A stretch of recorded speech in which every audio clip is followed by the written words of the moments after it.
खुलुमबाय लोगोफोर बर'नि रानि 2.0 चेनेलाव गोजोन फुंबिलिनि अननाय आरो सिबिनायखौ बयनिसिमबो जासिहरनाय जाबाय। दिनै 2 फेब्रुआरि 2026 समबार बाराय।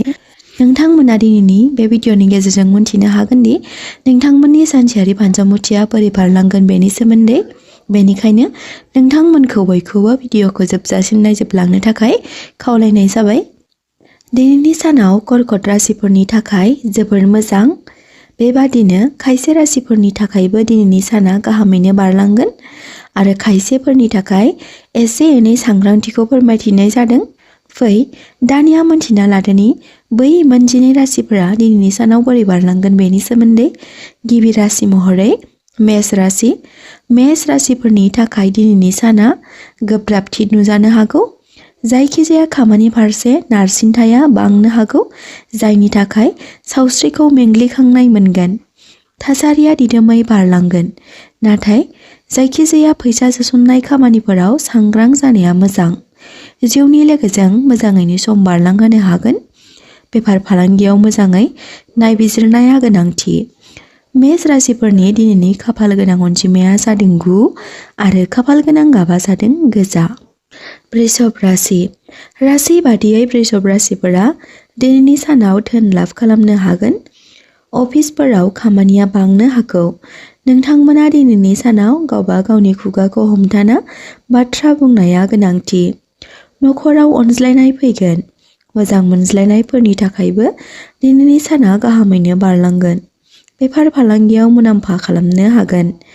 वृषभ राशिफोरनि दिनैनि खाफाल गोनां अनजिमाया जादों 6 आरो खाफाल गोनां गाबा जादों गुफुर। मिथुन राशि।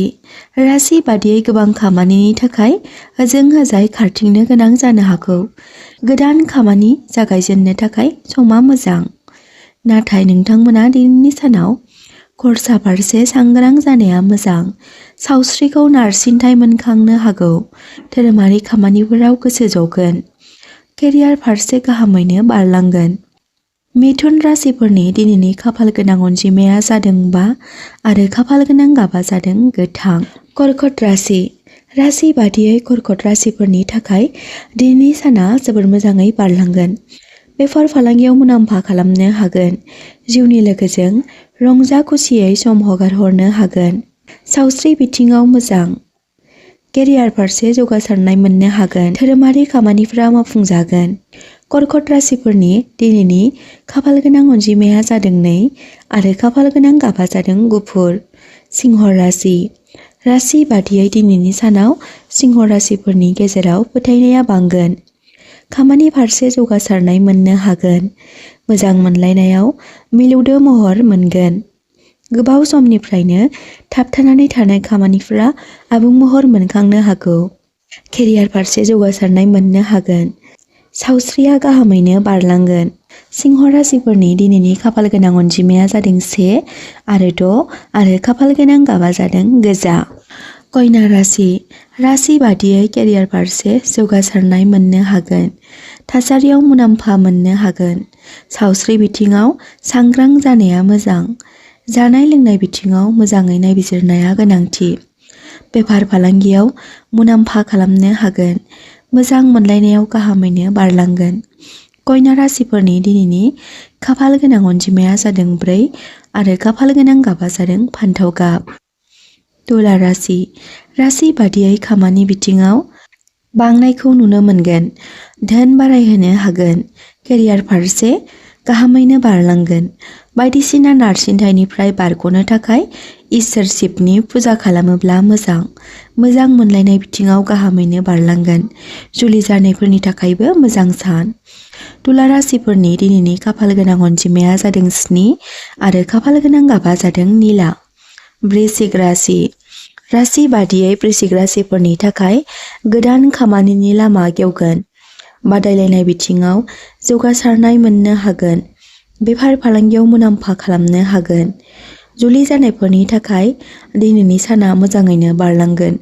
थाबथानानै थानाय खामानिफोरा मोगथां महर मोननो हागोन। केरियार फारसे गाहामैनो बारलांगोन। वृश्चिक राशिफोरनि खाफाल गोनां अनजिमाया जादों 3 आरो खाफाल गोनां गाबा जादों गोजा। धनु राशि। राशि बादियै केरियार फारसे जौगासारनाय मोननो हागोन। थासारिया सिगांनिख्रुइ गाब गोनां जानानै फैगोन।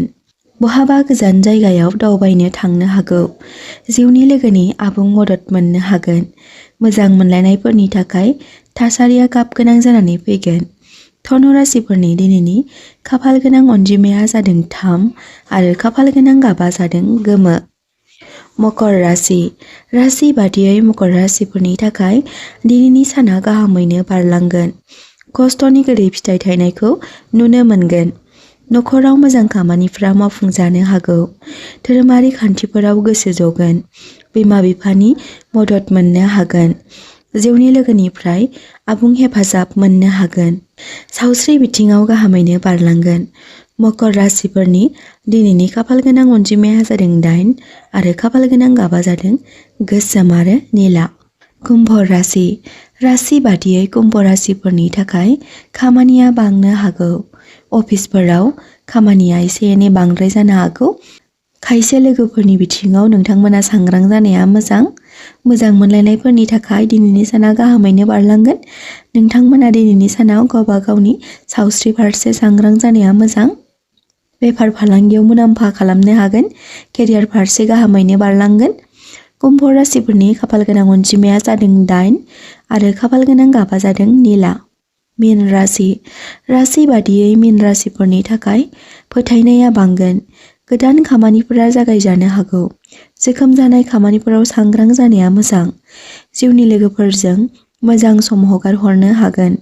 सावस्रि बिथिङाव गाहामैनो बारलांगोन। बेफार फालांगियाव मुलाम्फा मोननो हागोन। मीन राशिफोरनि दिनैनि खाफाल गोनां अनजिमाया जादों 1 आरो खाफाल गोनां गाबा जादों सना गाब।